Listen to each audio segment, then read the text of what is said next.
قرآن پاک کی ایک آیت جس کے اوپر فرشتہ مرکوز ہے، یعنی کہ وہ آیت جب بھی آپ پڑھیں گے وہ فرشتہ آپ کی طرف دیکھے گا اور آپ کو جواب دے گا.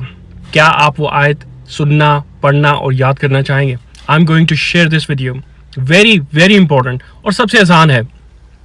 آپ نے پڑھنا ہے یا ارحم الراحمین، یا ارحم الراحمین، یا ارحم الراحمین. یہ آپ نے 3 دفعہ پڑھنی ہے، ٹھیک ہے؟ اس کا مطلب ہے کہ سب رحم کرنے والوں میں سب سے زیادہ رحم کرنے والے، ٹھیک ہے؟ حدیث شریف میں آیا ہے کہ اس آیت کے اوپر ایک فرشتہ مرکوز ہے.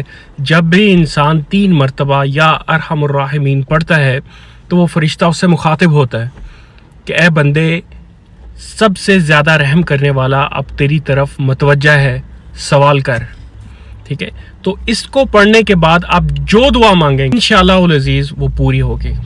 میں یہ ریکویسٹ کروں گا کہ رحم مانگ لیں، کیونکہ رحمت سے ہی ہم ساروں نے بچنا ہے، اعمال سے نہیں.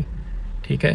سو اسی آیت کے حوالے سے ایک اور حدیث ہے کہ حضور اکرم صلی اللہ علیہ وسلم نے ایک شخص کو یا ارحم الراحمین پڑھتے ہوئے سنا اور کہا کہ اب تم جو چاہو مانگ لو، کیونکہ رحم کرنے والے کی نگاہ کرم آپ کی طرف متوجہ ہے. ایک اور حدیث میں آیا ہے کہ جو شخص 3 مرتبہ اس آیت کو پڑھنے کے بعد دعا کرتا ہے اور وہ جنت یا جہنم کی دعا کرے تو اس کے رسپانس میں جنت اور جہنم اس طرح رپلائی کرتی ہے کہ اگر کوئی شخص 3 دفعہ جنت کے لیے دعا کرتا ہے تو جنت اللہ سبحانہ و تعالیٰ سے کہتی کہ یا اللہ اس کو میرے اندر داخل کر دے. اور اگر وہی شخص جہنم سے پناہ کی دعا مانگتا ہے تو جہنم اللہ تعالیٰ سے کہتے ہیں کہ یا اللہ اس کو میری آگ سے محفوظ کرنا ہے. ٹھیک ہے؟ اللہ تعالیٰ آپ کو اور آپ کے اہل و عیال کو ہر قسم کی مشکل اور مصیبت سے دور رکھے.